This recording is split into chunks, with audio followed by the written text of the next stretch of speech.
morning, everyone. Thank you for joining us on the Blowback Roundtable. Every time I say morning, I realize it's only morning for me. Ben Toth is in Page Hungary at 6 p.m. there. Ian Cummer is in Moscow, and I forget. I want to say 7, but it might be 8. I think you're right. It's 7. Yes, it is 7. Okay, Jeff Brown coming. He's our special guest today. Is Jeff Brown? He's coming from Normandy, France, and I believe it's 6 p.m. there. Carlo Parcelli is in Washington, D.C. It is noon Eastern time. So thank you guys for joining us. We entitled today's episode, Biden's Big Boy NATO Summit. That, of course, is in reference to Biden doing a great job introducing Zelensky as President Putin. And I think we might have a clip of that. And we can Sure. We can start there if you like, because this was, this was puffed up by, Sullivan, Blinken, even historical spokesperson Karine Jean-Pierre, as there's going to be a big boy press conference. And it was late, an hour late, and it only lasted 50 minutes or something. But he managed to screw it up so bad that this was when he introduced little Zelensky. And now I want to hand it over to the president of Ukraine, who has as much courage as he has determination. Ladies and gentlemen, President Putin. Big President Putin. President Zelensky. I'm so focused on beating Putin, we got to worry about it. Anyway. I'm better. President, I'm better. You are a hell of a Biden #1, which, by the way, Olga Bazova, one of the greatest Russian trollsters, made a wonderful video. Because, Putin is living rent-free in the minds of these 32 NATO members. Now I want to hand it over to the president of Ukraine, who has as much courage as he has determination. Ladies and gentlemen, President Putin.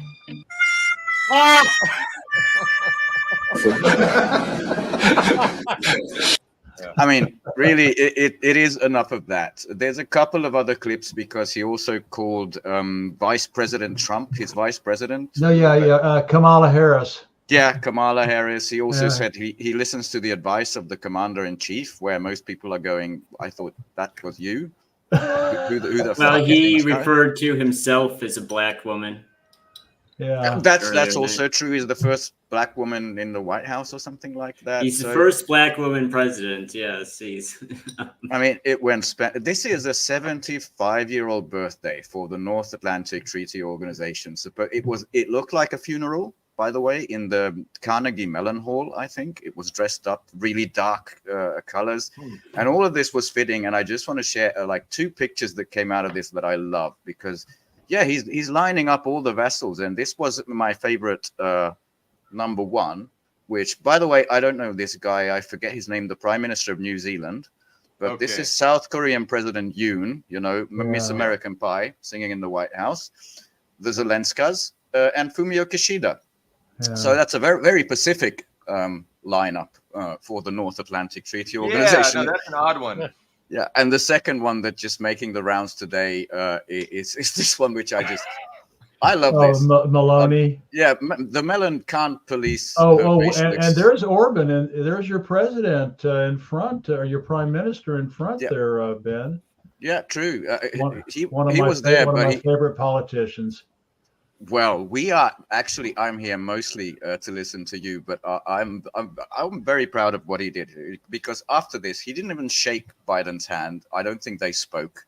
He just fucked off to Mar-a-Lago, Florida, to meet with Trump, which was his 5th station of his peace mission. So he didn't care at all for all of this. So that's the broad outlines of what I could find. I actually checked the communique. I don't know if there's more than one, but the official NATO communique, there isn't a single hard commitment in there. Yeah, 40 billion euros for next year. Maybe here's the get out clause.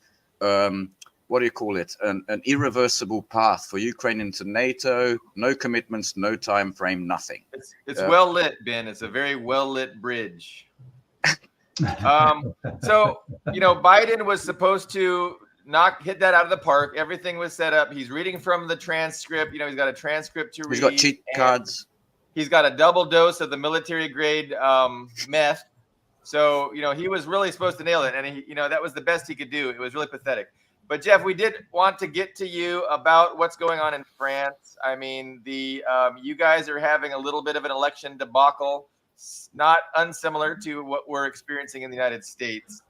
Can you give us a? We can transition to there anytime, but I thought maybe people had some thoughts about the NATO summit. Yeah, what this represents. I think we should. Seek into the French elections, and we can even go into the American, because the parallels are uncanny between the American election and the French election. So yeah, I think the NATO conference was it was a declaration of war against China. Biden specifically came out and gave a warning to China that the United States will not tolerate, and blamed everybody. Blinken blamed China. Biden blamed China. Everybody and their dead uncle blamed China for their abysmal losses in Ukraine. Claiming that China is providing the necessary equipment to Russia that is giving it that competitive edge, and I am sure that between us girls, I think that China is probably providing a lot more to Russia than they want to officially say. Just as North Korea is providing a lot of artillery and small arms and everything else that they can to Russia now that they have their mutual defense treaty after Putin's visit to North Korea a couple of weeks ago, but this is a declaration of war, and as China has plausible deniability. They just say no, we're supplying nothing. And so as long as that continues, as long as China doesn't fess up and say, yeah, we're supplying, I'm with you, MK, missiles or whatever to Russia, there's that diplomatic dance that they do to not admit it. But it's pretty clear that they are preparing to go to war against China, and I would not have said that. I mean, all last year and the year before that, I was sitting there going, the United States, after the disaster in Russia, they're not that stupid. But they are, and they will go to war against China, and which is quite interesting, because Ella and I are moving to Taiwan province in September, but we'll be up in the foothills away from the coast, and wow, and so there's 400 military bases in the Pacific alone. U.S. military bases in the Pacific alone, pointed towards Russia, pointed towards North Korea, and pointed towards China. And the United States, for the last couple of years, has been stocking South Korea with arms, using it as a weapons depot. The United States got caught maybe a year and a half or 2 years ago experimenting with bioweapons on South Koreans and got caught. So we know that the United States has bioweapons in South Korea. I've reported on all this. It's my understanding, and no one wants to talk about it, but that Taiwan is also a cesspool of U.S. bioweapon research and stocking bioweapons. As was Ukraine.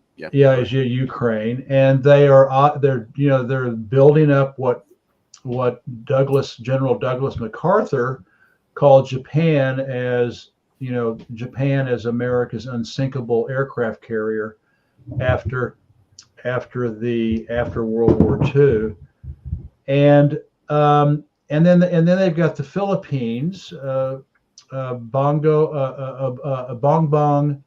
Marcos Jr. Yeah. Jr. Yeah, Ferdinand Marcos Jr.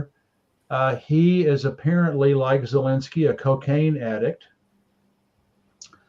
And so the United States can tell him to do whatever he needs to do to get his fix. And, including adding 4 new bases that the United States can take control of. And it just so happens that 3 of them are in Luzon, which is in the north. Is that island in the north that looks like an octopus head, and where Manila is. Manila is just south of these military bases, but they're as close to Taiwan as you can get. And then they have another base that they're going to take over on Palawan, which is an island that sticks out like a thumb, which is as close to China as the Philippines can get. And they tried to send some anti-missile systems there. They were supposedly sent back as a dog bone to China, but you have no idea whether they're telling the truth or not. Right. There were pictures of them, showing that they were, that they had arrived and they were there, and and then Taiwan and Taiwan province has islands that are very, very close to mainland China, the People's Republic of China, as a quirk of history after 1949, when the United States escorted Chiang Kai-shek and the fascist government and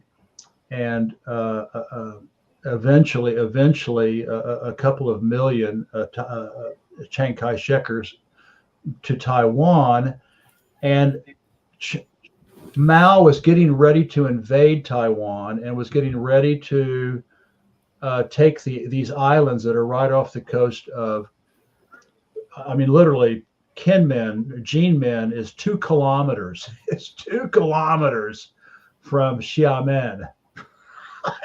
I've looked at it. You can practically see the people walking, the cars driving, on Jinmen, and unfortunately, and I think it was no accident, the United States with South Korea triggered the invasion into North Korea, which caused Mao to stop taking over Taiwan and these islands. Huh. So you've got the Matsu Island, you've got the Matsu Islands up in the north, along the Fujian border north of Xiamen, but the worst are Kinmen, and there's another one, I forgot the name of it, and it's literally 2 kilometers from mainland China, and it is Taiwanese territory. And there are now a couple of hundred U.S. Special Forces there. Yeah, this is a couple of months old news. Yeah, and they're there, and they are. Remember how it all started in Vietnam? Well, they sent 500 Special Forces to Vietnam back. Eisenhower did, and so this is ominous. The United States keeps approving arms sales to Taiwan. They keep goading the Democratic Progressive Party, which is the separatist party that is pretty much managed by the United States Department of State, to do inflammatory things to piss off Baba Beijing. And so the war theater is set. And not to mention, in Australia, they've got a naval base. The United States has a naval base in Darwin, Australia, which is that thumb that sticks up in the northeast corner of Australia. There are supposedly nuclear weapons there. We can assume that there are submarines in South Korea, and there are submarines in Japan that could very well have nuclear weapons in them, and claim that they do not have nuclear weapons on Japan, just parked next door to it. And they could also say the same thing about South Korea, although they officially say they don't. But and so the deck is set, and I think I just saw a wonderful talk that I think his name is Shakur Mahbubani or whatever. He was the former president of the United Nations Security Council and a Singapore diplomat and scholar. Oh, he's an excellent diplomat. Yeah, I know who you mean. Really amazing. And he just gave a speech saying that the United States feels like it has 10 years to do to China what the United States did to the Soviet Union in 1990, and they are trying desperately to destroy China. So I don't think the Chinese have any illusions about what's going on. On that point, before we transition to any new topic, I'd like to just share with you that this made it into the actual communique, the NATO communique, that the People's Republic of China's continue to challenge our interests, security, and values, which doesn't matter, that they continue. And I think Stoltenberg called it the prime enabler of Russia's war in Ukraine. He also came out with an inflammatory speech too. They all did. Yeah, something like that. And just so you know, Global Times, which is the main newspaper of the Communist Party of China, this was the 9th. So this kind of preempted. They already knew what would happen, I think, at the NATO summit, because they already had this big op-ed piece worth reading to full. And already they talk about these lies and trouble stirring. And officially, Wang Wenbin, the spokesperson of the foreign ministry, already said that we don't want any NATO provocations or lies. I mean, that's not strong in the world, but within Chinese diplomacy, that's as strong as it gets. I would have sanctioned every NATO supplier. Not getting a chip, you're not getting raw resources, nothing. But from China, that's strong. So at least we can say they took note of this in a serious way. Jeff, I wanted to ask you. Go ahead, Ian. I do maybe take issue with the assertion that this means NATO wants war. I mean, what, in your opinion, makes this different? What they're doing, because you did give a very detailed description of what's going on in the Indo-Pacific. What, in your opinion, makes this different than previous Cold War containment policies, or even what happened in Ukraine, provoking the other side into attacking first? What makes this look like actually wanting a hot war? Well, that's a good question.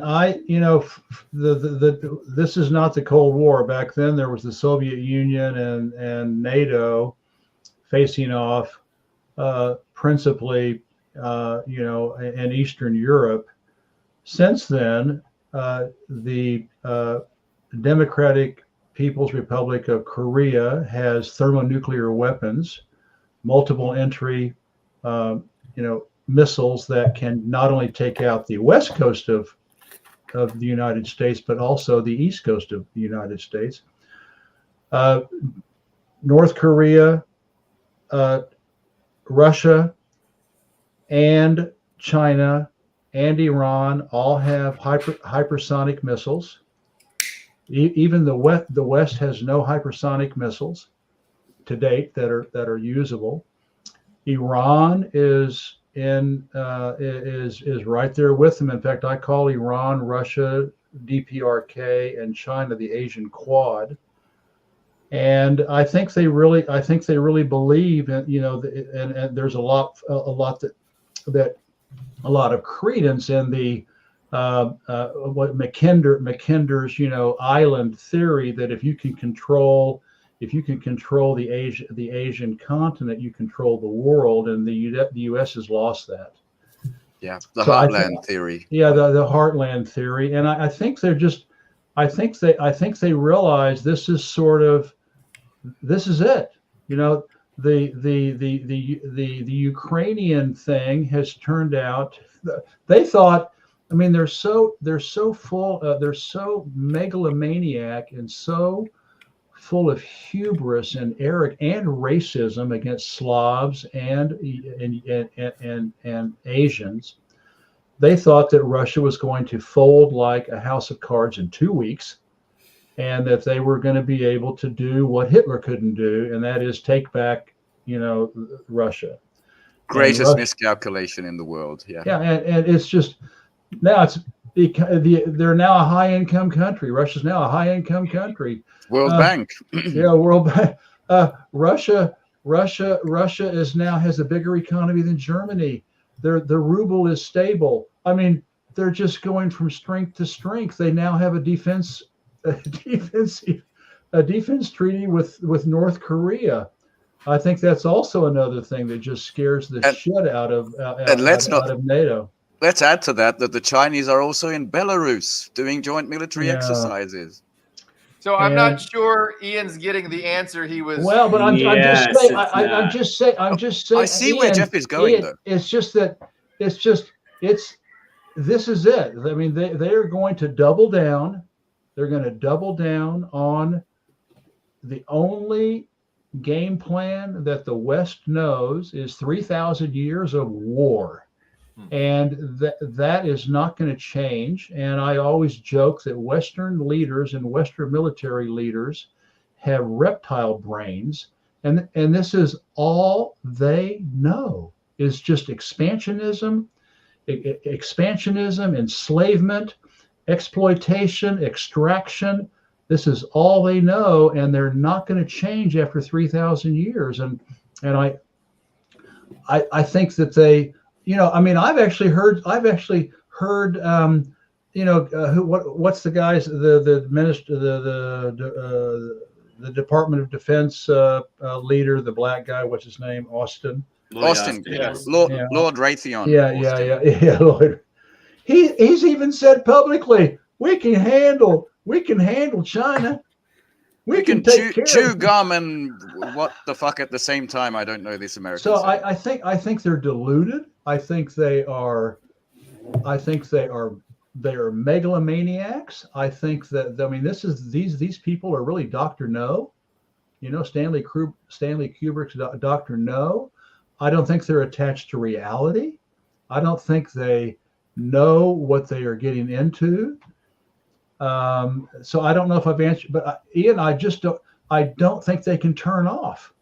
The West cannot accept not controlling the world's resources.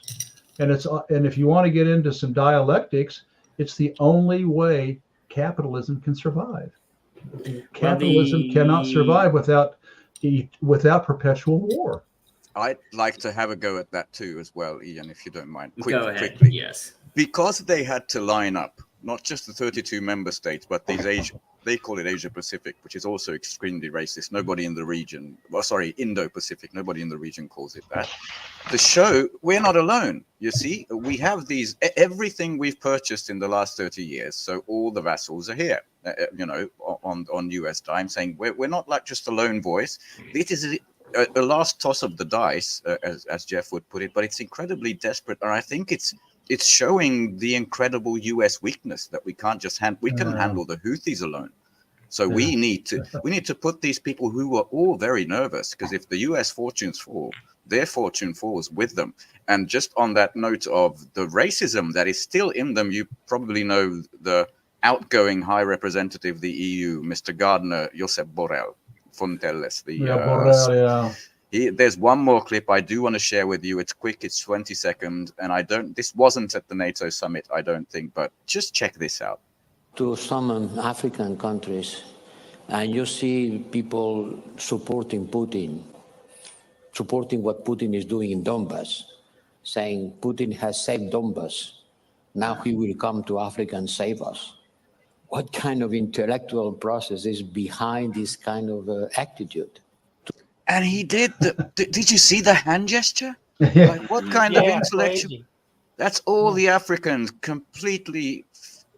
I just don't know what they are removed from reality. That's for sure. But go on. And no context. That statement had no context. I mean, it was empty. Oh, That's absolutely. very telling. But they're stuck in this, is I think what Jeff's point was. This is the way it's always been. We're 75 years old. Many times they said the strongest alliance in the history of the world. They have to say that. It's more of a PR exercise than anything else. But I wonder if that answered Ian's question. Well, no, because both sides of the aisle, both the anti-NATO, both the multipolar crowd and the pro-NATO people, the pivot to China is a very big. I mean, it does get a lot of media attention. I'm not convinced. I don't see a lot of evidence for it because, I guess my question, the way I'd phrase that question is, what would that look like? Because if China does not attack Taiwan, I don't see another plausible way for war to start. And while the USA at least pays lip service to the one China policy, which they do, I don't really see a provocation that would compel China. A false flag. Look at the Gulf of Tonkin. Sure, but what is that game? What is that going to look like? Ian's saying until that happens, he wouldn't characterize it as a declaration of war, but definitely what NATO is doing is an escalation. I think he's just maybe taking. Thinking that a declaration of war is a little too overstating the case. Okay. Well, yes. Implicitly declaring war. Yeah, they're leaving their options open. There isn't, it's not like they've sealed themselves on this one course, right? So the West right now could definitely say, okay, we're going to cooperate instead of, facilitate a conflict. But they're taking steps towards conflict, and they're not taking steps towards, cooperation. Yeah. Jeff, I guess I wanted to ask you. Well, go ahead, Ian. Yeah, I guess my point is that would require a pivot because I don't see the USA fighting China and Russia at the same time. I think even the most pro-NATO person in the world doesn't truly that does seem believe suicidal. that. It seems very suicidal. It seems like diverting. I don't see anyone even suggesting diverting attention away from Ukraine. Well, imagine how nervous you would be if you're Kaja Kallas or Donald Tusk or these people, seeing this development. Go ahead, Jeff. Sorry. Go ahead, Carlo. Let me just interject. What about we go back to World War II and Japan and the way that they were goaded into essentially attacking the West because they were denied their oil, which they have none of on their own land, and that kind of situation could arise here with the advent of all of this base structure by the U.S. in the Pacific and the AUKUS deal and the pivot toward Australia that the U.S. is making now. Yeah. It could ignite that way. I just want to toss that out. Japan's economy is still thirsty, highly dependent on energy imports. Yeah. So that's still the case. The one thing that makes me, be inclined to agree with Ian is a lot of people don't know that since 1960, what was it, 61? Yeah, since 1961, China and North Korea have had a mutual defense treaty. So that means that if there is a hot war precipitated with the United States and China, guess what's going to happen? 1.2 million Marxist-Leninist, highly ideologically motivated North Korean soldiers are going to storm across the 38th parallel. What are those 25,000 U.S. soldiers down in Busan going to do? That to me, that just shows how utterly detached from reality the Western leadership is. And I do want to say, Ian, I can't pull it up. I'm so impressed with Ben's Ben's gizmos. I'm outclassed, but I do remember Janet Yellen saying, the Secretary of Treasury of the United States, saying that the United States can financially support two wars. Yeah. By the way, there was a did say that. European bankers meeting like maybe 2 or 3 weeks ago before this NATO thing, where Jerome Powell was there, and it wasn't highly reported, but he says, no, we cannot get into any more debt at this point. That was Powell, you know, very. He's talking about expanding the social safety net, though. That doesn't apply to war, Ben. Come on. Of course, I'm sorry, I'm not American. I don't know this. So, Jeff, I wanted to stop you like after your third sentence when you started talking about China and ask you, let's talk about the kind of support that China's giving Russia. So it seems to me, and I saw a good statement from a Chinese spokesperson that said we are fully in compliance with World Trade Organization rules, and that there's already international laws defining how you become an active belligerent, or how you actually support a belligerent, and that China is following all the rules. They are not giving Russia, anything that can be considered illegal or contraband, due to the fact that they're in a conflict with Ukraine. And so the U.S. is kind of expanding the definition. They're changing the laws. Of course, we know that the U.S. has this rules-based order where the rules are whatever the U.S. says it is. But the actual laws that exist, the U.S. is ignoring them and expanding on what they mean to accuse China of being of supporting Russia with weapons and war material. When now you made the statement that they might be doing it off the books. They could be doing things behind the scenes, but what they're doing, on the books is like circuits and things like that are totally legal, processors, under World Trade Organization, microchips and that kind of stuff. Yes.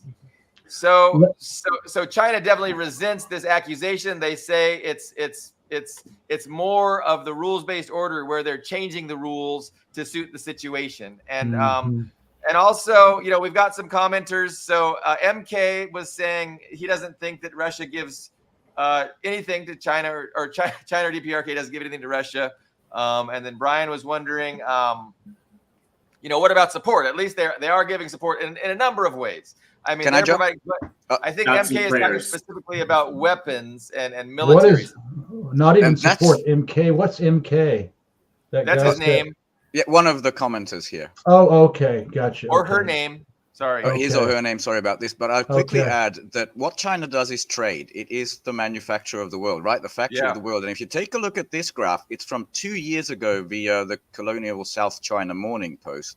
This is the U.S. dependence, the U.S. weapons, including all the big corporations, that radars, cruise missiles, everything is dependent on Chinese parts. So all they have done is, okay, don't give anything to Russia. But China isn't yet under complete secondary sanctions. And they say, well, you can use these, then they could stop the entire NATO, the US war machine dead in its tracks if they say no more exports to you. So it's kind of, I wanted to add that. And the U.S. military just asked for an exemption to be able to use Huawei around the world, because they are finding that they cannot, do empire with all of the countries around the world, because all the countries around the world except the West have Huawei. and so now the Pentagon is asking for an exclusion to be able to work with Huawei around the world. So it's just crazy. Before we get back, I also want to advocate for what Ian is saying. There is one thing that is a certainty. It will not be China that takes the first step. Absolutely. It would have to be something, a false flag, goading the president to declare independence.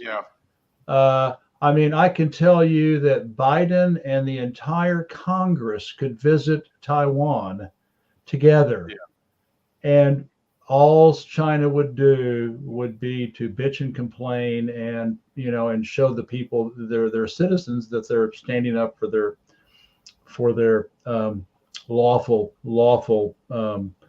reunification of Taiwan. But they are not going. There's 200. Okay.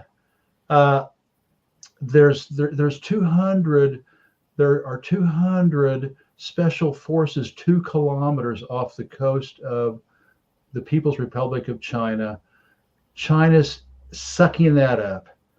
They will do anything. They will do everything to avoid a hot war, because they realize that their development program, housing, health, medical infrastructure, finances, roads, ports, everything that they're doing for the people, education, science, and technology, all that would be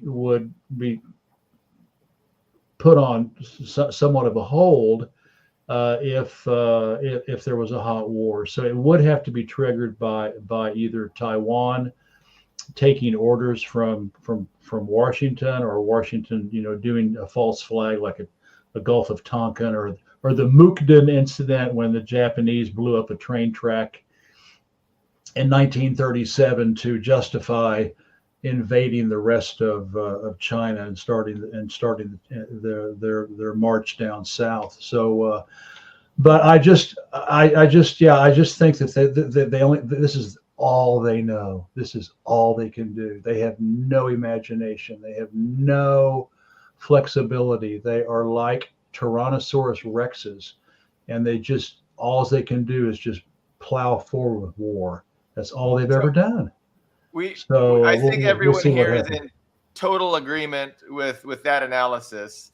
I was hoping maybe I could get your opinion on the following. It's a very contentious issue on social media, and I've noticed that certain, for lack of a better term, pro-Russian partisans who probably are pretty wary of the communist ideology and are wary of China, really, just like Maria is expressing here. So Maria says, and I think what she's saying is she doesn't see any support from China for Russia. And I totally disagree.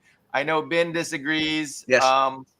But and I know you disagree, Jeff, but I've tried before to explain why I disagree, but I would like to hear you maybe give the case for the kinds of support that China is giving Russia, and for how these two are very tight, and how they both understand the geopolitical stakes, and they've learned from the Sino-Soviet split, et cetera, et cetera. Let me just throw something in briefly. Okay.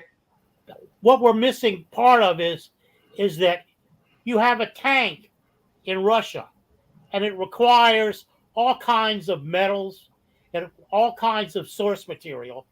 And China is shipping that source material that can wind up as part of a tank at the other end of the production process. So that they've dealt in these source materials forever. So I just want to throw that out. We can't, I can't name the source materials. Some of them are rare earths, but I don't know what those are in Russia, though. So components, manufactured components. You're right about that. Yeah, that, but not even manufactured. I mean, raw materials. The U.S. has taken it down to That's raw all materials. in Russia. Yeah. The thing with military technology is that it's supposed to be a closed circuit. If there's a weapon that requires imports, that actually kind of defeats the purpose of the weapon. It does need to be a closed circuit. So I don't think not saying that there's no imports from China at all ending up in Russian weapons. I'm not saying that's not true, but they don't need Chinese imports to make weapons. It's a self-contained industrial complex. Military industrial complex is pretty efficient, pretty self-contained. Jeff, I'm sorry. You want to? Yeah. Well, no, I want to get full Jeff answer. I just want to. Let's go to the other extreme. 25% of China's military arms and weapons and missiles are now being made by robots. 1/4 of China's military production is being made with robots. I can't prove it, but I read an article that they have that they have an underground nuclear bomb-proof factory, 100% driven by robots, that can crank out 1,000 hypersonic missiles a week. 1,000? Yes, 1,000. And the United States can't make that many in a year. Now, let me just play the devil's advocate. Russia sends a guy, sends a guy with a briefcase so that they can't capture it, on the internet electronically. He arrives in Beijing with the total design package for the Kinzhals. They're one of Russia's hypersonic missiles. Here, build these for us. And China is the only country in the world that could do that, and it would be untraceable, because if they put everything in Russian on it and the whole bit, and China is one of those countries that could do a turnaround on something like that, really, I think it's bullshit, says MK. But I'm just playing the devil's advocate, because China has that capacity to do that, and there are thousands of trains going from China to Russia every year now. There are bridges, all across the Amur River, roads and railroads going across the Amur River. I'm just saying, it is not out of the realm of impossibility. And so, is that, I get that right? It is in the realm of possibilities. So I think China has been supplying North Korea outside of the sanctions because of the terrible economic plight that the sanctions did, and the Chinese and the Russians have been asking to remove those sanctions, and of course the United States will never remove them. And so there's railroad tracks and trucks and everything going across, the North Korean border, with China. I'm sure they've been supplying North Korea with badly needed supplies. So I'm just bringing up a hypothetical. I'm not saying it's true, but but they do have the capacity to do that level of sophisticated arms building really, really fast. I'm with you. They can do that for themselves, though. Can I quickly respond to, now that I know that you're Maria, and Kondorskaya is a fantastic fucking name. I think you're in Moscow the same as Ian is. Remember when the mother of all sanctions was dropped on Russia? It was supposed to be a pariah who can't trade with anyone. And suddenly you're probably a good eyewitness to this, that the European cars left and everything's filled with BYD and Chinese car brands, I think, in Moscow. Someone needed to buy all that oil, all that gas that now goes to Turkey, China, and India. I mean, Modi gave the big bear hug too. So there's other ways of support. I don't think Russia needs men or equipment to fight its wars. I think that's been, since Soviet times, as Ian said, closed loop, everything has to be made here.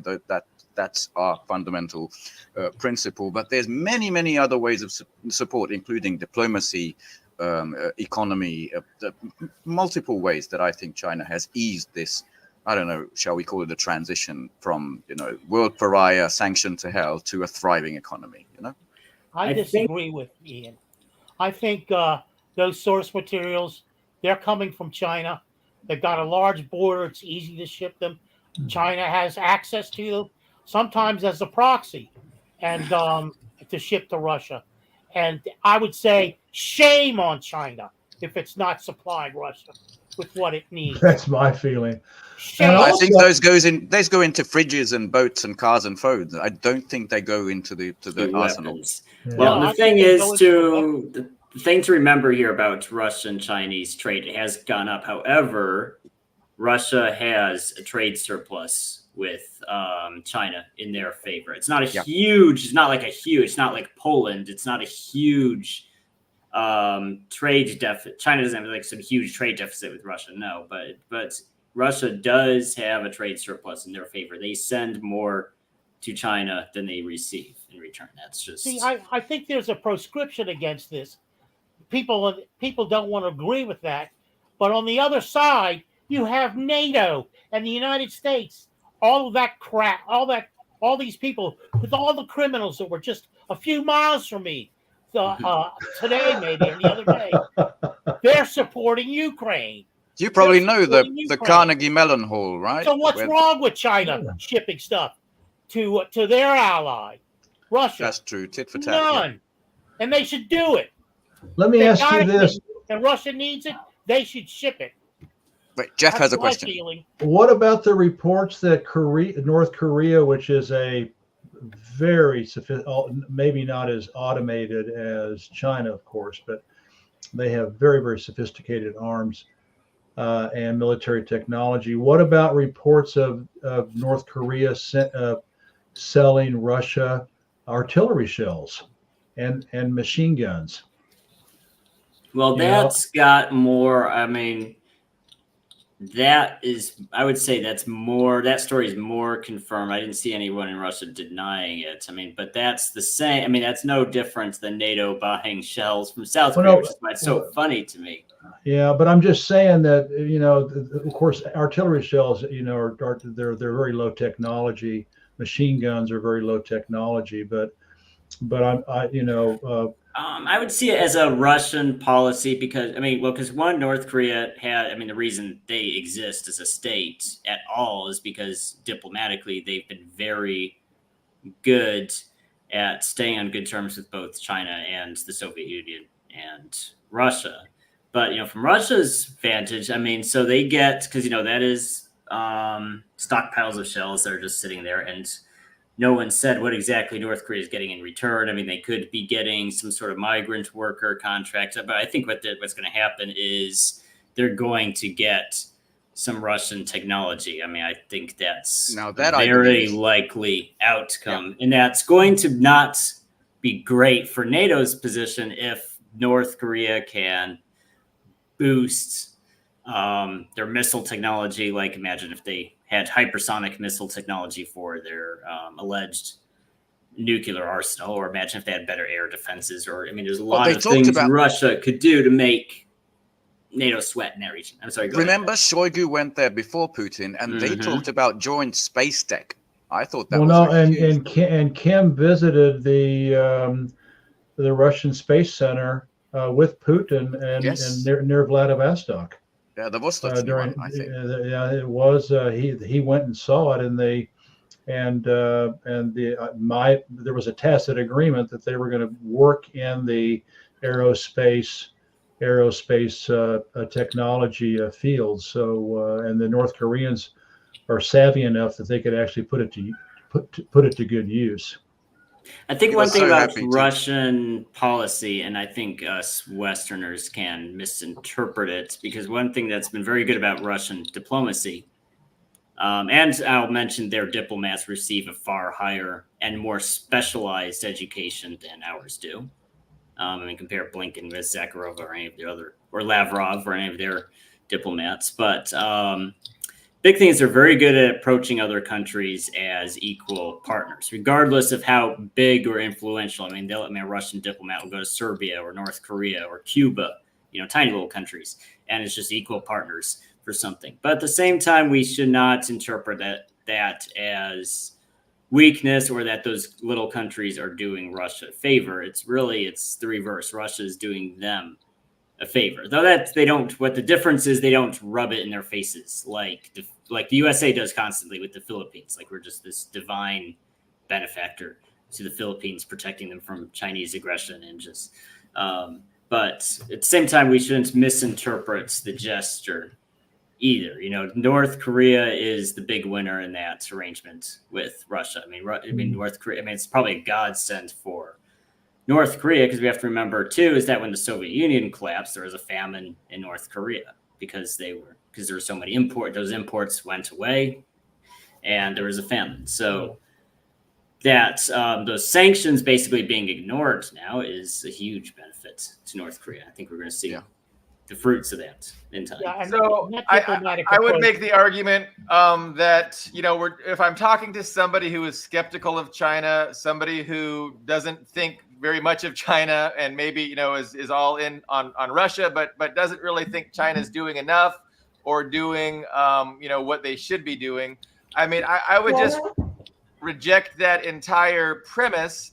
And I would argue that, you know, the government of Russia is probably best served by China not coming under the target of Western imperialism for as long as possible. So as long as they can push that time frame out, that the U.S. really engages in economic embargo or starts a hot war with China, that's going to be better for the anti-imperialist bloc. And to add to that, while constantly spending money, sending all their interceptors, spending all their shells and everything, while China is still free to act in the world. So Russia doesn't need any help from China. There is nothing going on right now that is where they really need China's assistance. And if China was just for no reason to start pumping in tanks, you know, Chinese tanks or whatever, that's not going to help Russia. Russia doesn't need it. And that's going to immediately change the global dynamic. It's going to accelerate the march towards World War III, and that doesn't serve humanity's interest, right?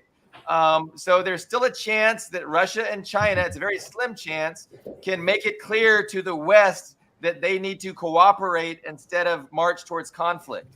But I think what these Russian partisans who are skeptical of China are demanding China do is just to accelerate this march down the road to World War III and just get there quicker than is best for humanity. And humanity is best served by, not doing anything that's provocative.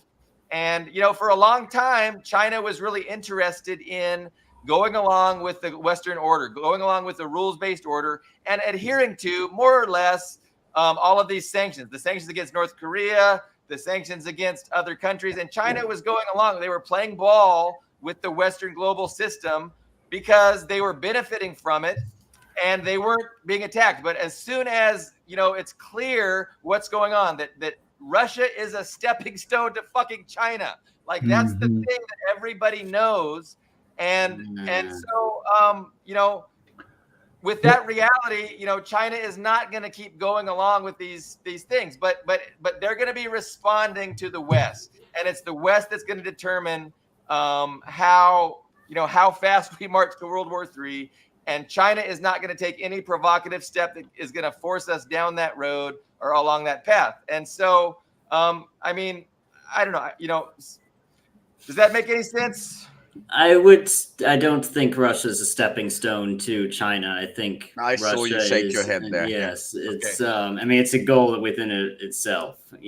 I just want to say, I think it's a little naive to think that China is not trading with Russia for materials that they need. And I agree with Ian's characterization of Soviet diplomacy as well as current Russian diplomacy. Because when I was in Moscow, I got up early one morning and I walked down to Red Square. And off to the left, there were two groups of people. So I went gathered, maybe 100, 150 people gathered in a circle. So I walked down toward them and I got into the crowd, and I have no Russian, so I couldn't understand what was going on. But there was a young African student in the center of the crowd, and there were 2 or 3 Russians arguing with him. It was the Yeltsin years. And a guy came up to me, tapping on the shoulder. I see you don't have any Russian. You want me to translate? I said, sure. The young man was from Burkina Faso. A year after Thomas Sankara had been assassinated. And he was saying, no, you cannot lean toward the West. They will fuck you. They will fuck you in the ass. Nah, he didn't use that language. That's my language. But anyway, that was what he was saying. No, we have to stay the course. but the Russians were so enamored with this promise of Western goods and all that that they were countering him. There was a very interesting discussion, and there were like a lot of people gathered around listening to it. Very well informed, more informed than I was, for sure. And I think that's kind of emblematic, something that's missed about Russia and the former Soviet Union, and even Russia's the still Yeltsin that way. years, is that that kind of discourse took place. But so I give Ian big marks for that. That's true. I think it's very true. I think it goes all the way down to the people themselves. I don't know. I think at this point, or not. no, it's a good anecdote from the Yeltsin, as in the worst years. I'd like to go back to, I don't think we can avoid with this goddamn summit, the case of Ukraine, because, I mean, they mentioned in headline after headline that Germany is going to get hypersonic. As Jeff mentioned, everybody informed says the US doesn't even have a successful test of a hypersonic. I think they maybe had one. They had a successful. Sorry. One, yeah. I remember there were 3 failed ones, I think. Yeah. You know, okay. But from getting there to getting them to serve it, it's not. So they have this, but there was also a lot of nervousness and backtracking. Remember, Keir Starmer said that you can use our weapons, the Storm Shadow missiles, anywhere in Russia, and then the Department of Defense of Britain said, no, just Crimea, not the Russian Federation. The Poles said, maybe we're going to shoot down Russian missiles over Ukraine. And apparently now they're saying, no, it has to be a joint NATO decision. Backtrack. What came out of this were alliances with the heavyweights, Luxembourg, 900 armed personnel, and Romania, and no NATO membership. So if I was Zelensky, I would be getting really, really nervous right about now, because it looks like a PR exercise with a lot of nervous people just to stave off the collapse until November. And if I was a Southeast Asian leader, I would be getting even more nervous to get aboard this goddamn train. I mean, what was the one commitment that came out of this? We're going to cobble together a couple of air defense systems, right? Patriots, which have been there, 3 or 4 of them at least. The even older 1950s Hawks, the SAMP-T, the whatever, we're going to do, whatever we can find, we're going to send. And just before the summit, the eve before the summit, you know, they kept using this children's hospital bullshit. But we saw that Russia has free reign in the air over Kiev, over Lvov, over Western Ukraine, where these defense systems were supposed to be concentrated. It's just more of the same. And what was it, the Einstein quote, you know, expecting different results. Yeah. And there's nothing in there. Yeah, sure, let's talk about F-16s will be the game changer. The Russians are eager to see those fucking F-16s because they'll burn like the rest. But it's very desperate. And I think it's like dressing up a losing hand to say we're just as tough, you know, as we were 10 years ago, 20. So you think they're just trying to make it to the election, Ben? They're trying to, and then. I think there was a lot of, I'm still in the driver's seat. The US, we still have these powerful alliances. There was a lot of on camera. I think there was a lot of that. Jeff, what do you think about the American elections? Well, you know, there has not been an honest election in the United States since George Washington.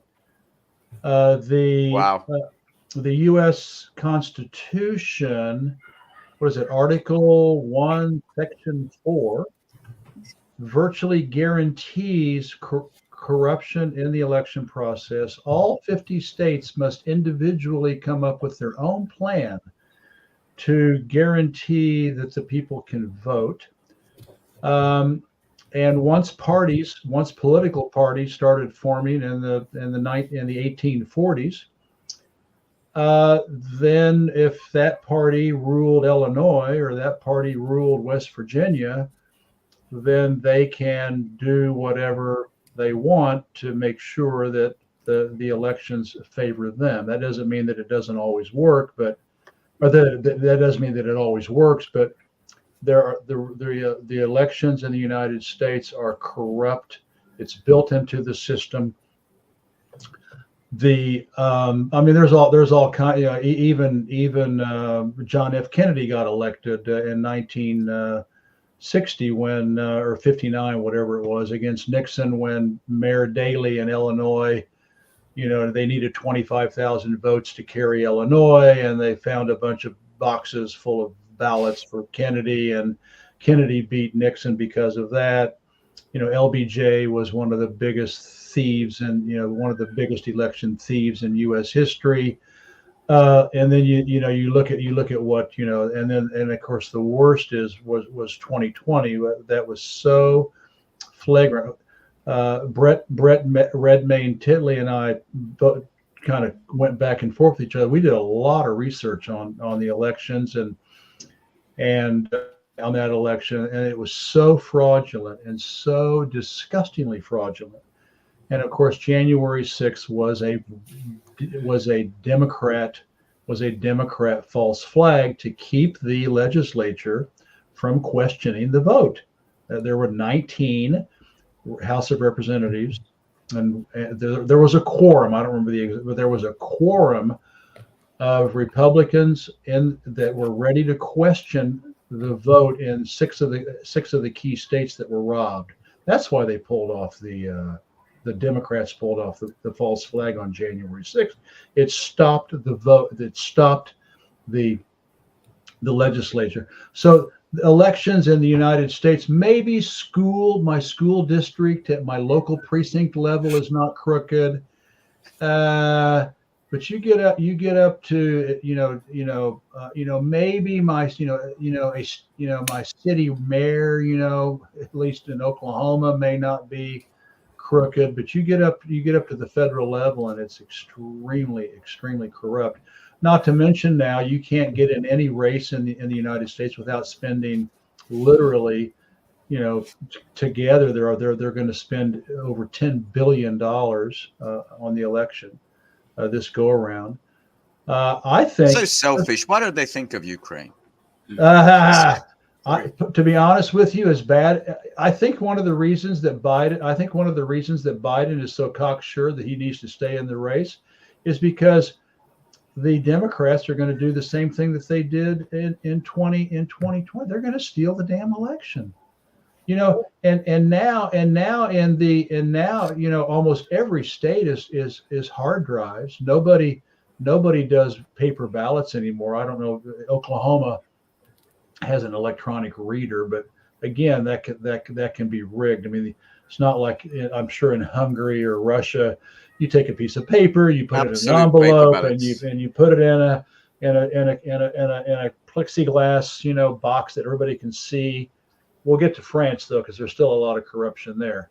But you control the microchip on those hard drives, and you can make the results come out to whatever you want. And I don't think there's been a change in the state houses since then. And I think that they'll still rig Michigan, Wisconsin, Georgia, Arizona, Nevada. Which one am I leaving out? I think there were 7 of them. You only need to win. You only need to win 5 or 6 swing states to win the election, because we know California is going to be Democrat. We know New York's going to be Democrat. We know Texas is going to be Republican. Well, and might change in a few years. Give it a few more years of open borders, and that's true. Well, that's another thing. Yeah. Biden's letting in millions and millions and millions. I was going to say you don't have to prove your citizenship to vote, but they're already getting driver's licenses. They'll all have even if they can't drive, they'll all have driver's licenses. So America is refuse to see this. Sorry. Yeah, I know. So America is pathetic in terms of its election process. I mean, it's not even it's beyond surreal. It's like Mad Max. I mean, it's just. No, I agree with you. I agree with you, but I think both sides, if you want to call them sides, Democrats and Republicans, they're both, did all. Well, of course, shenanigans. Well, you look at Bush in 2000 with the. And Trump too. You think so? Okay. Yeah, but I mean, look, his hats. Trump's people initiated 64 court cases challenging the vote, and they lost in the courts in all 64, and they lost to in front of judges appointed by Trump. It was thrown out. So I don't know. You're a big Well, they advocate didn't hear of the the cases, US though. courts. That's the issue. a real octopus. That's like the 346 people around the Kennedy assassination that died mysteriously. That gets a little too conspiratorial for my taste. I know you're right. Every election since George Washington has been corrupt. I agree with that. But they're all sides, all contending Well, of course, sides. no, I didn't say it was just one. So I just happened to mention Kennedy and LBJ. Jeff, But of course they are. What's more Well, interesting to me but is, you Jeff, know- do I hear you saying there's not going to be a switcheroo? You know, George Clooney's dream and Obama's dream of I getting him don't out at the know. last minute. I don't know. It's the carcass. Really, this guy 4 more years? I don't know. I mean, remember, No way. Biden is completely surrounded by his family, his wife Jill, and his brother and Jill. sister, and And Hunter. And Pressure's Hunter. going to mount. The pressure's And- going to mount. And he may get put, and he may. But even if it's Kamala Harris, Yeah. they're still going to be able to rig the votes in the necessary states. I heard Tucker Carlson say 30 million. I don't believe it, but I know 11 or 12 million immigrants have flooded into the country. So I sure would not, even though Trump deserved to win in 2020 and he will likely deserve to win in 2024. I think the Democrats could put, Mickey Mouse, and he's going to win because they're going to rig the hard drives, and they're going to steal the vote because they've got the state capitals in the key states to do it. What I was going to say is, I agree pretty much 99%. And as far as the both sides issue, I think it's a completely fair, I don't think it's even a controversial statement to say with the Bush administration, when everybody had that high after 9/11, Republicans were driving the bus. And what did the Republicans do with the bus? They decided to start several wars and lost all of them. So I think it's fair to say that Republicans were driving the bus in the Bush years. And then starting in the Obama years, you had to switch where Democrats really became the top dog. And it became to a point where Republicans are losing the ability to even contest Democrats at this point. It's just a permanent. I think the Republicans are becoming kind of, literally a permanent minority party. And it's just going to get worse over the next 5 years. And my theory on I keep meaning to write about this on the blog too. I keep meaning to write this, but my theory, I actually agree with Jeff on this, so the Democrats going to win the election no matter what. It doesn't even matter who it is. The Democrats going to win. It's predetermined. Are you hedging? Because you said it was going to be Biden. Well, I did say that, so let me finish. So I think, let me finish my statement. So yes, last show, Jeff, in the previous show, I told Billy Bob that I'm sure they're not planning to replace Biden. So I think what's happening here, Jeff, is what you said. So there is pushback because I think there are Democrats that are donors who are genuinely unhappy because it's so obvious that Biden is a mental vegetable. However, the people who are in the White House with him, his cabinet, especially his family. I mean, the thing is, if Biden was resigned or just didn't run again, do you think they would just be giving millions to Hunter Biden that he could go and smoke crack in the White House? Hell no.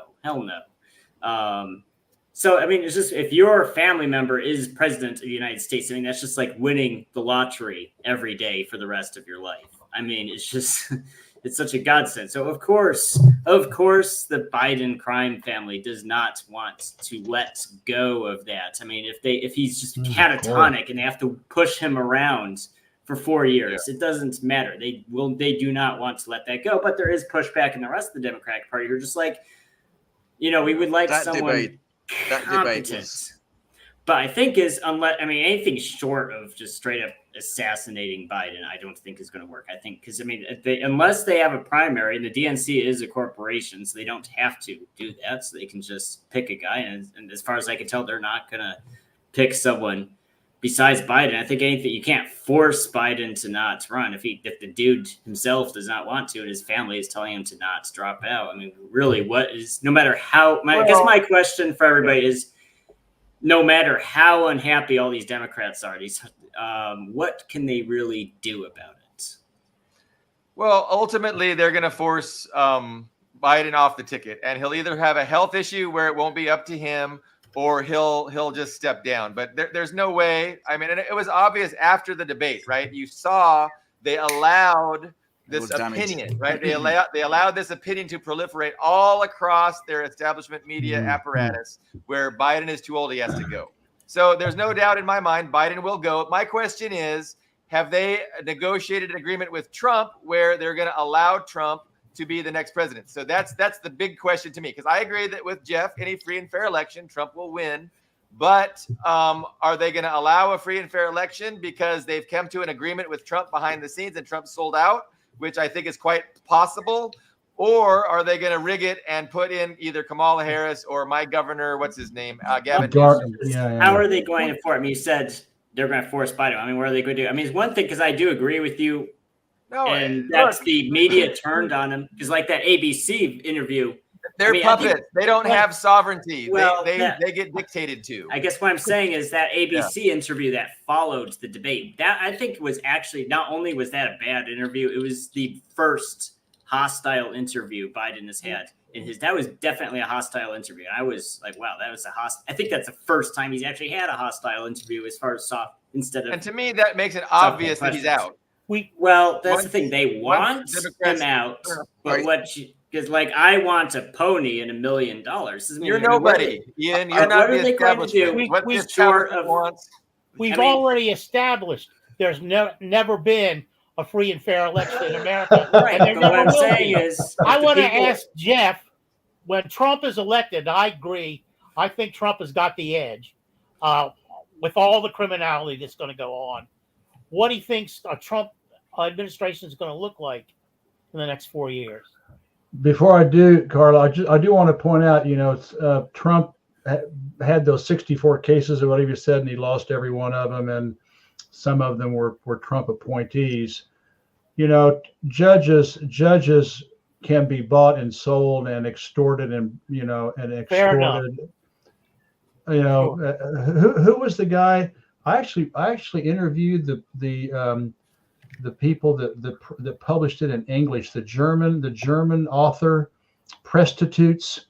I was a whore for the CIA. Oh, Smedley Butler. No. I can't find it. But anyway, George White. No, it's a German guy. Otto Galen. Otto somebody. Anyway, he talked about when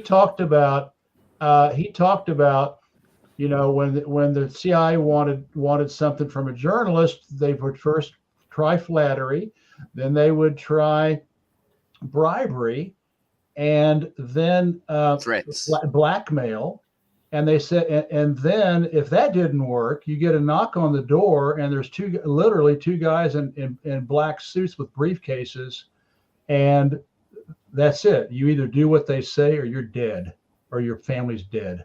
Yeah, I agree with all that, but 64 cases, that involves hundreds of people.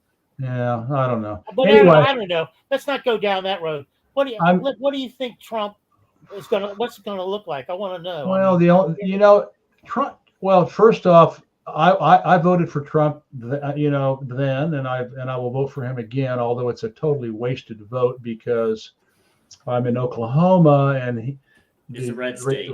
The Republicans, it's 75% Republican anyway. But and I'm a registered Democrat. But the only thing that gives me hope, and he's a demagogue. He is a complete and total demagogue. He is maybe not as corrupt as Biden, but he's got casinos, so he works with the mafia. I mean, he's not clean. But at least he can run a multi-billion-dollar company, and so I think he can run a government, better than Biden can. I think the only hope that he gives me is that he has promised to get to stop Ukraine in a week, and I don't know what that would be, other than he just tells Zelensky, get the fuck out of there, and we're going to get someone in there to negotiate with the Russians, and that's the only thing that gives me any hope. It's really curious. It was all buried, and I've got this list somewhere, but when Trump was president, poor people actually did better. There are actual statistics to show that minimum wage workers did better. Poor and minority people had higher levels of home ownership. And so, but no one will talk about it because no one wants to give him any credit for doing anything nice for Americans. I have no hope for Palestine because there is none.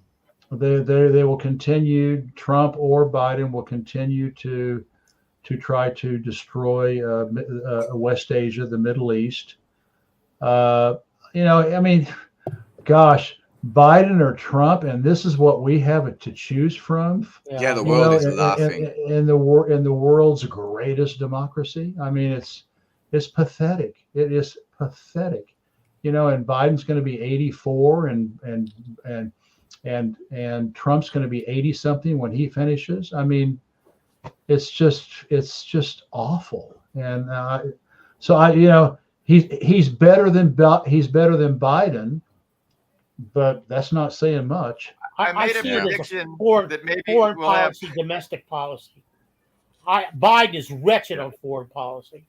Right, he's the expert. Well, and also Trump will try to stop the 2 or 3 million immigrants, flooding across the border. That's the other thing that would be very helpful with Trump. I think we all hate Biden. Neither of us are wedded to Trump, but if I were an American, I'd vote for him because NATO is scared shitless of this guy basically pulling out, and they're always all of the NATO thing was about Trump proofing, the aid and all that. So I liked that about him, but that's about it. Here's the problem with Trump, and actually, because I'm a reformed, I call myself a reformed Bernie bro, because when Bernie Sanders, you can count me there too.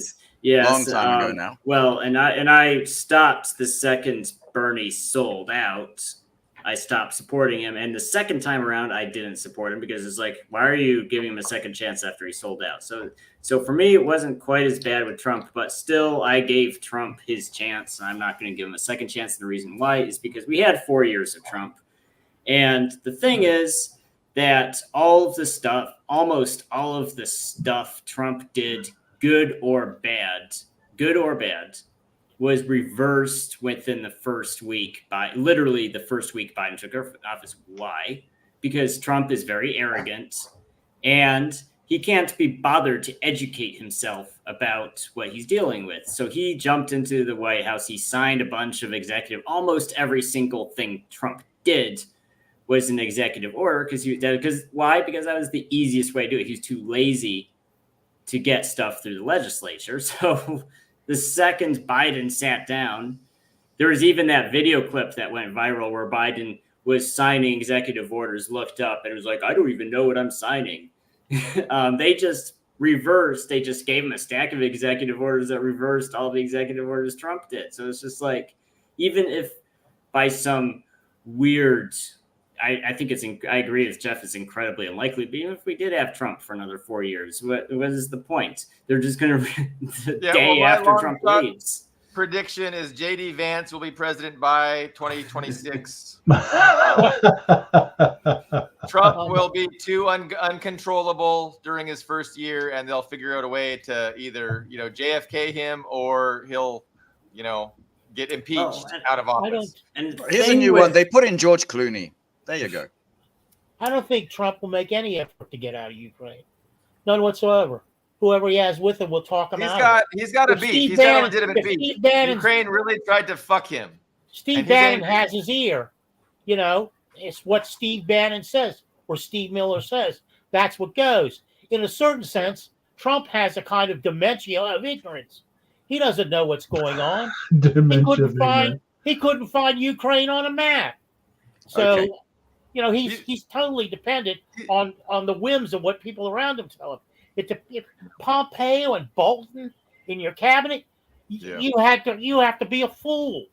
I mean, to not put them in your cabinet. He had nothing to do with that. I know. You know, he doesn't make his own decisions.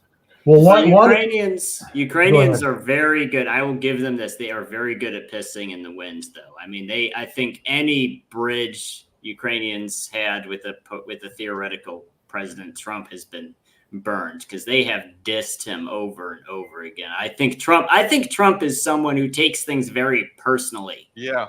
Well, he takes things like if you say He's make a a vain joke, insult person. Trump. He's a very vain person. That's something you can trust. If you insult him, he will still be mad about it 20 years later. I think that's the kind of guy he is. Jeff, I think we've exhausted.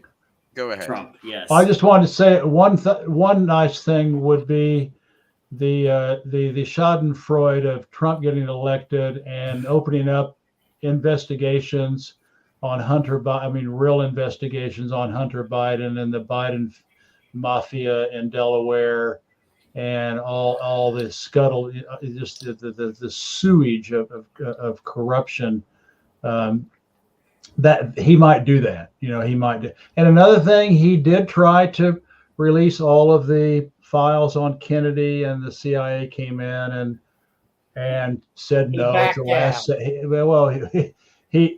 Probably because two guys in black suits showed up with briefcases. More likely because you know? He knew that was a good thing to do as PR, public relations. Yeah. That's Bannon, white Christian nation. That's what Bannon wants. All right, guys. White Christian nation.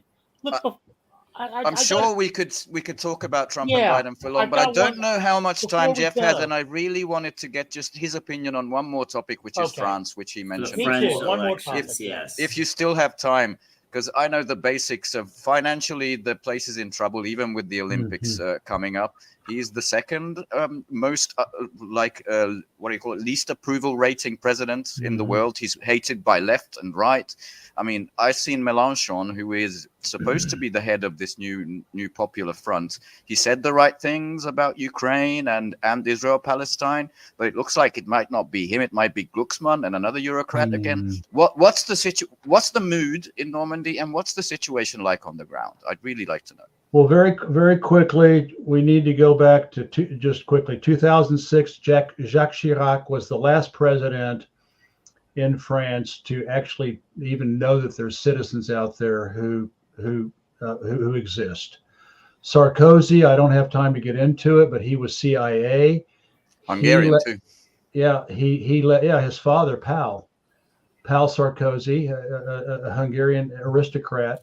He was a CIA asset, and so his son was a CIA asset. His stepbrother was with Carlyle, was with the Carlyle group, and his stepmother married Frank.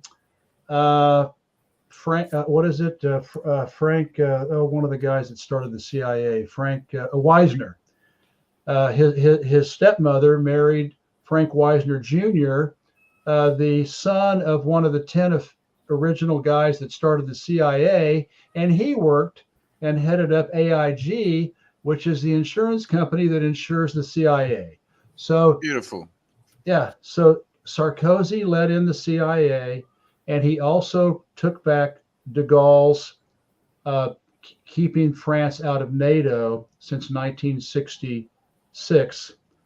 And once that happened, that France was finished. It's over. And so the CIA now is in the Élysée, the White House of France.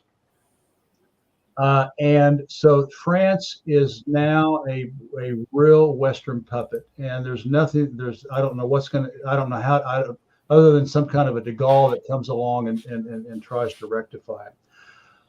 Hollande was a supposed socialist. He is a neocon, neoliberal, Manchurian candidate who just destroyed this country. His finance minister was Emmanuel Macron. The bank teller of Rothschild creation. Yeah. Goldman Sachs. And so they started, and of course the European Treaty, the Lisbon Treaty in 2009, with all of the austerity. So France has had essentially, accounting with inflation, has had zero growth since 2009. I mean, it's literally almost zero growth since 2000. The social safety net, the nice post-war socialist system that helped everybody, is Crumbling, I imagine. Is being torn apart. And starting with Hollande in 2012, they opened the floodgates on immigration. And a lot of people don't know this, but unfortunately, Francois Mitterrand, when he was president from 1981 to 1995, back when they had 2 7-year mandates, he passed a law that foreign non-French can vote in France if they have a resident permit. Well, it's not as bad as the United States, but still hundreds of thousands of Africans and Arabs are flooding into France. They are not the nicest people in the world. We're not getting the brain surgeons and the engineers and the rocket scientists. We're getting people who are not terribly educated, and unfortunately, they didn't have a future in their home, and so they're going to come here and live off the social system. And it's just like they're going to get driver's licenses in the United States. If you are from Africa or from the Ukraine or from a Middle Eastern country and you come here, you stay for 3 months and then you qualify to apply for a resident permit. Well, if an American tries or a Russian tries or a Serbian tries or an Englishman tries, they're gonna wait a while to get their resident permit. But if you are an African or a Middle Easterner, hey, here's your resident permit, because the government is so infested with European supporters, wokeists, WEF. I mean, the termites from Brussels and the termites from the World Economic Forum, and the neoliberal neocon, they're like termites in the French government. They're going to get a resident permit. They immediately get a no work minimum income. I think it's 600 euros a month. They get socialized medicine. They get housing. Subsidies immediately.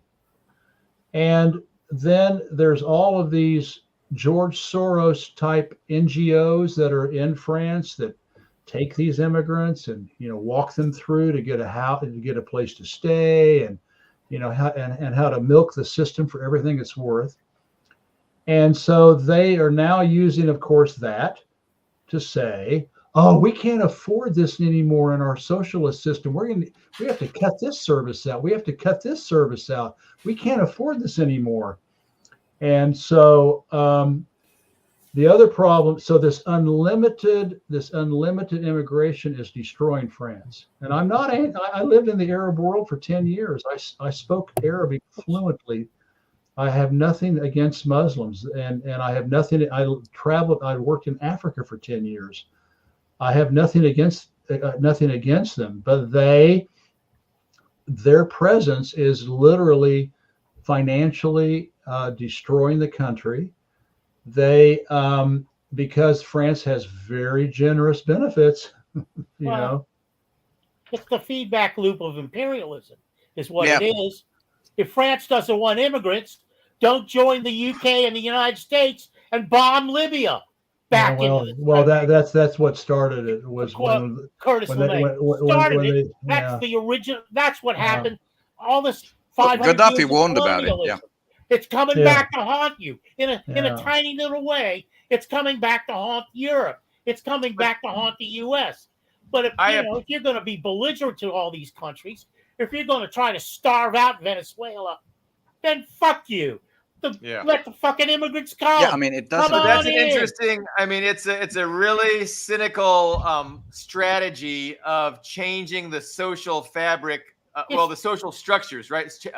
Reducing the amount of socialism that French people can enjoy, because it's an attack on the social safety net. It's an attack on the robust social safety net, and they couldn't do it overtly, right? A politician isn't going to win an election saying, "Hey, we have to slash the social safety net." So they're going to bankrupt the country, and then they're going to change people's minds about the social safety net. So it's a very cynical strategy that I appreciate more after Jeff's analysis there. It's a blueprint for fascism. Okay. Yeah, just I would also like to point out, and it's people don't want to discuss it. People don't want. It's not advertised on television. It's forbidden to say it in the newspapers and in the media, but the police will release informally statistics. Crime is absolutely rampant now in France. Drugs are everywhere in France. Gangs with machine guns are in France. It's not as bad as the United States, but it's pretty bad. And just violent crime, grand theft auto, it is out of control. And the dirty secret is that 80 to 85% of the perps are immigrants. Crime is down in the United States. And no one wants to talk about it, but that's unfortunately the crime is down in the United States. Well, I don't live there. I live in France. Jeff, crime is down in the U.S. It's been down for years.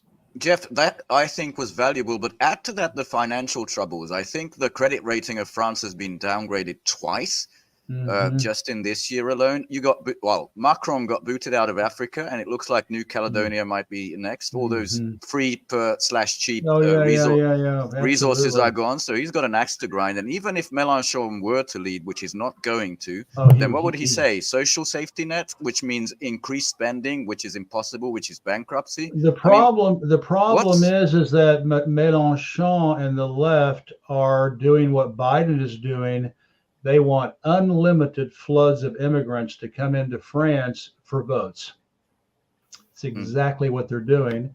And when he says the French need housing, the French need this, it's the immigrants who are, and I hate to say it, but it is the immigrants who are prioritized right now in the administration and in the bureaucracy.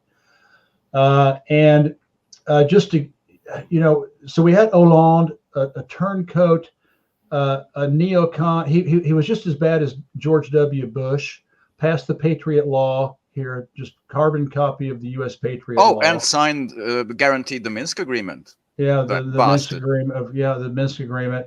And of course, then we had his protege Macron now in his second 5-year term. Macron is a Pygmalion, of Goldman Sachs. He is despised. He is hated by just virtually everybody. Everyone. He is arrogant. He is feckless. He is. That's why he pissed off everybody in Africa. He pisses off everybody he talks to. And so people don't. The reason that the right won so big in the European parliamentary elections, and it's been building, is this same thing. The French, the legacy French people and the legacy Muslim people. There's been Muslims here since the 1960s coming in. They're entrepreneurial, they work hard, they're socially conservative, they hate the wokeism. They hate, the WEF just as much as conservative, just as much as the general population in France. So France is socially conservative. It's in essence Catholic, de Gaulle Catholic. They cannot stand this wokeism. They cannot stand this, the crime and the violence. I mean, immigrants are every night on the television. There's a 12-year-old girl getting raped, and then the next night there's an 80-year-old. I'm not kidding. An 80-year-old women being raped in their beds. People coming through their windows and just knifing people. And unfortunately, they're immigrants. And so they could be MK Ultras. I don't know. Maybe they're MK Ultras. I don't know. But all I know is it's happening. Well, in the 8th century, the Muslims were 200 miles from Paris. Yeah. So they have a long history of being in. So the French are fed up. They hate Macron. The austerity starting to bite. We've had horrible inflation. Just in the last 6 months, we had a 10% raise on electricity in December and another 10% on top of that, 10% this month. Well, you don't have access to the free uranium from Niger anymore. So that's true. That's right. And so the left is against nuclear, and France had one of the greatest nuclear systems in the world, and it's being trashed. The country is going to hell, and enough people are aware of it that they're sick of the pseudo leftism. The left is big in Paris. The left is big in Bordeaux. The left is big in Marseille. And you go outside of the big cities, and it is conservative. And the proof is they won the European election. I just did a post, massive Orwellian, violent propaganda against Le Pen and her side. I mean, frightening propaganda since June 9th. They had, for the last year and a half, the French took the damn Russia Gate from the United States and did the exact same thing. And Germans too, yeah. Putin is controlling Le Pen. Le Pen is a Putin tool. And also a Nazi. Like they always use his father. Very different from his father. Yeah, very different. And so I went to a family dinner in Paris after Evelyn and I got back from China for a month at the end of May. These are sophisticated, educated bourgeois people, and during the lunch, Putin. Of course, I didn't say anything, but because I was there for the family. But it works. This brainwashing has worked. Then this, the Goldstein. Remember in the movie 1984, they put a picture of Goldstein up, on the TV screen, and 2 minutes of hate. Well, I am not exaggerating that we have had 1 month of hate in France against the right. And it's been. We have a shared hero who has the same kind of attitude towards family dinners in Paris, and that's Pepe Escobar. Yeah. He absolutely says these guys are like brains mush. Totally. Yeah, it's just awful. And so they won by a significant margin, the European legislator. And then Macron petulantly dissolved the parliament 1 month before or 2 months before the Olympics were supposed to start. He didn't even tell his prime minister, Gabriel Attal, and nobody knows what the hell he was thinking, other than he's such a megalomaniac and he is such a self-absorbed, Adonis, that he just, blew a fuse and did it. In the first round, Brian, I don't know.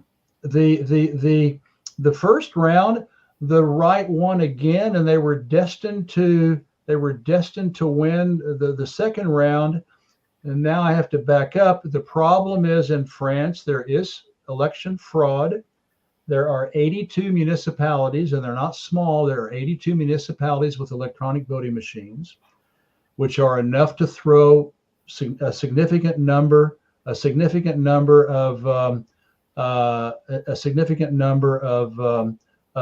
votes. And I don't have, there's and this is the other thing they do. Well, we don't have time. Yeah. But they use propaganda like they were like this. And what people don't know is that actually, in fact, I still have it. Everybody's saying the left won. No, the left didn't win. Oh yeah, The by right voting. won. Look at that top bar. That top bar is Le Rassemblement Pen. National. That is the Le Pen This party. is Le Pen. The second one is Mélenchon, and the third one is Macron. And if you add 1 more million right wingers down at the bottom, various parties, and then the Republicans, they won 50% of the vote, and everybody's talking like they lost. And so we now have 50% of the people who are, although the problem is that 39 of the Republicans have jumped in bed with Macron, but the others haven't. And so that has not helped the right. Out of the 68, more than half went to Macron. But look at these numbers. I mean, the people have voted. We are sick of the left, and we are sick of Macron. And they even rigged the election. The Macron and Mélenchon got together, and if you have more than 12.5% of the vote in the first round, you can stay in the second round. It's not a two-horse race in France. So sometimes in a tight race, you will a lot of times have three, and sometimes 4 in the second round. So what they did, because they all got over 12.5%. And so what Macron and Mélenchon did is they colluded to remove each other. So if Mélenchon came in second place in this voting district, then Macron would bow out. If Macron won in this district, Mélenchon would bow out, so that they would force the people to either vote for Le Pen or 300. What was it? I forgot how many they did it to.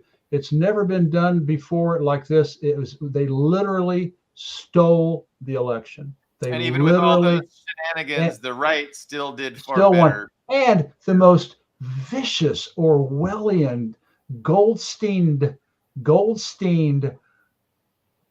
I mean, you cannot believe what we've been through for the last month. It's like Big Brother. And they still, I keep trying to tell people, they still won. So these people will be totally ignored. They have no voice. They don't exist. And it's going to come back to haunt these people, because eventually the moral majority, this adds up to 50%, by the way, 50%. And eventually there's going to be an explosion, and these people the people are going to say, enough of this shit. So that's what's happened. I have a question for Jeff, but first I want to say that my neighborhood, Spanish is now the lingua franca. It's the main language. It's delightful. I'm so glad to be rid of white Americans. I hate white Americans. I live among African Americans and Spanish people coming from countries that were bombed by white Americans. I'm overjoyed. You have 3 white Americans here. You know. I did not bomb anybody. I did not bomb anyone. I don't identify as white. Jeff, Confucius and the current Communist Party. What are the parallels between Confucian thought and the way the Communist Party in China is structured? Well, that's a whole nother show. Oh, yeah. I actually had Eric Arnaud on the show. He's a member of the China Writers Group, Bumble Buddhist. He was a robed Buddhist for 20-something years. I mean, a real Buddhist. And we had a show, is communism compatible with Buddhism, Confucianism? There's a lot of commonalities. And he said, yeah, they're perfectly aligned. They're perfectly alined. So Look, a topic for the next time, I think. Yeah. You've been really, really generous with your time, and I learned a lot. And as a 70-year-old, I have got to go to the bathroom. Yeah. Okay. Thank you, Jeff. Yeah, that's what I we was will- thinking too. How old are you, Carlo? 76. Woohoo! Wow. On my Jeff, I last hope you'll leg. come back, visit us on another episode. Thank you so much for all your time. We will reconvene. Go ahead. Please send me. Is this on YouTube? What do you do? Yeah, Are you- YouTube. okay. Send you the link. Then I'll download it and I will get it transcribed. As a final thought, Brian had this question. Do you know if the overseas territories, I think it works like Puerto Rico and the US overseas territories, they don't have the vote in France, do they? Oh, yes. The They do. dom-toms? Oh, of course. They have the euro.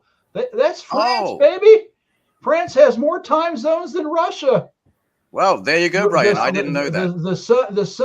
The sun is setting somewhere in France and it's rising in another place in France. It's a vast Because empire. Thank you.